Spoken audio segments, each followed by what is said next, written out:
My name is Margaret Catley-Carlson. I'm a Canadian, and I have a very interesting position, which is that I either sit on the board or chair about 6 or 7 organizations that work in the science and policy of water. So I'm not an expert, I'm not an ologist of any kind, a hydrologist, an agronomist, a geologist, but I have the great privilege of listening to them day after day, week after week, and finding out about the world of water. Well, we're here in Davos, and world water has become a major priority of this conference. Can you characterize that? One, why has it become such a priority, and what's coming out of the discussions here? Well, first of all, I'd characterize it by saying great. Last year at Davos, there was sort of 1.5 water sessions. Before that, it's been very difficult to get it on the schedule at all. So some good people, certainly the corporate sector, but some good people also in the Davos Secretariat have worked very hard to say, look, there is an increasing concern about water. When businessmen are canvassed on what they see as the risk factors ahead, water has been moving up. If you want to say, you can make lots of puns and say the water line is rising or things like this. But there was a canvass done of Fortune 500 countries, and something like 70% of the executives canvass said that a major water disruption would make a huge difference to their company. Now, of course, if you characterize this as floods, hurricanes, etc., it'll make a major difference to all of us. But they were talking about the universe of water risk in terms of quality, quantity, the kind of things that really are changing around the world. So what's great about this meeting is that the business community and as businesses are saying, let's talk about this. I'm very glad when they talk about bringing drinking water to people that don't have it. That's the other side of the house. They're now talking about the self-interest of well-managed water. And I think that that's quite a big step forward.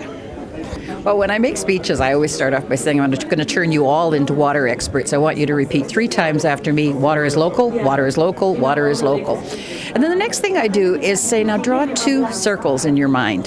One of them is the management and the care of the lakes, the rivers, the groundwater, the water that runs into the oceans and does damage or otherwise to coral reefs, the water in the soil, the water melting in the glaciers. That's water resource management. And that is, if you wish, the big circle. That is, how well are we taking care of the resources that sustain us? That's the circle from which we get the food that we eat. That's the circle that we get the electricity, that we get through hydro, water transport, tourism, all of the rest of it. Now there's another circle, and that's called drinking water and sanitation. In the lingo, people call it the taps and toilets part of water. The 2 of them are linked. If you've got bad sanitation, you're going to get bad water quality as well. But the 2 circles are quite different. So when you ask the question, how do we ever pull these things together? A lot of the public interest is in the drinking water, taps and toilets business. That's what hits the headlines. That's where you get the big debate about privatization. This is mostly where the water is a human right argument or debate is there. But I am trying to pull attention to the 2 circles, because the enveloping circle, the big circle, is where you have to look to how you understand the totality of water. In the small circle, it's basically a question as to whether water poverty, delivering water to everybody is a priority, including financially. In the big circle, the people that call the shots might well be the Minister of Mines, a big company that is building, or a big transport company. What affects water quality and quantity is very unlikely to be under the rubric of water.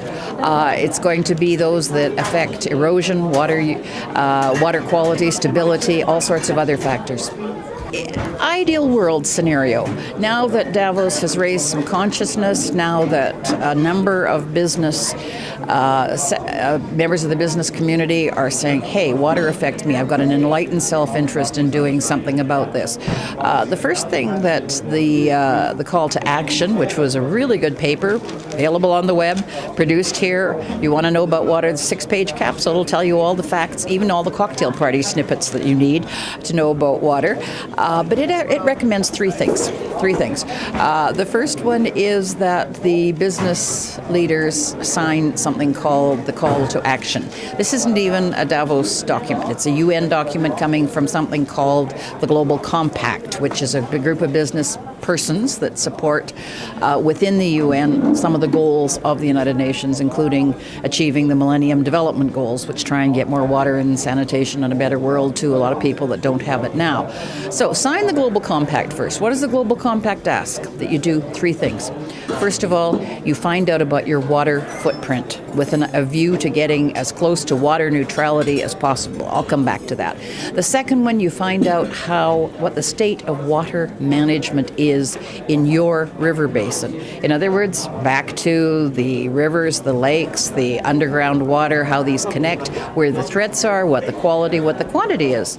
Now, if you're a multinational company with operations, with manufacturing in 7 countries and sales in 100 countries, your backyard has a lot of water basins in it. So this isn't just headquarters, and this isn't just one manufacturing site. So in other words, it's becoming informed about what is creating the water quality and quantity situations in a large part of the world.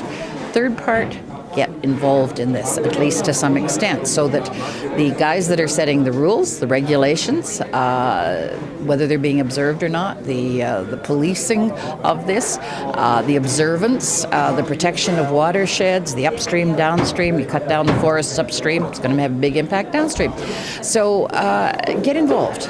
Find out if there's something that you could do as part of corporate policy. Find out how you can actually help shape the water universe that you particularly live in, remembering that you may live in several if you're a company with interests in a number of countries. Back to the water footprint. What's a water footprint? It's the amount of water that you cause to be involved in production and distribution processes. What are you growing? What are you manufacturing? Lemon juice? Okay, you've got all of the orchards. Where are they planted? How much pesticide, fertilizer are they using? How much of the outflow of that goes into the water stream? How do you wash these things? How much water are you actually using there? How much about the transport? Have you looked at both the water and energy implications of the transport that you're using to get those lemons to distribution centers? Are you shipping concentrate or are you shipping lemons? Are you shipping this in the most economical sense, not just in terms of money, but in terms of water and energy, obviously? Follow the chain through. What's the manufacturing and processing plant look like? Is it being done in the best way possible? Start looking at distribution. How does this material, how does the lemon juice actually leave the factory? How does it get to consumers? How is it packed? Are these throwaway containers? Or are these reusable containers? Or ideal world, are these things that'll biodegrade when the light hits them if they get thrown somewhere in a landfill or somewhere beside the ditch? So you can see now, I could go into how are they arranged in the supermarket, et cetera, but you begin to see what the water footprint is. It's really how does my product and my processes affect the water universe in which they live. I call this the water mirror sometimes. Hold up your water mirror, look behind you, and you'll see what the universe of water is that within which you're working, and then look deeper into the water mirror and see what your own footprint is.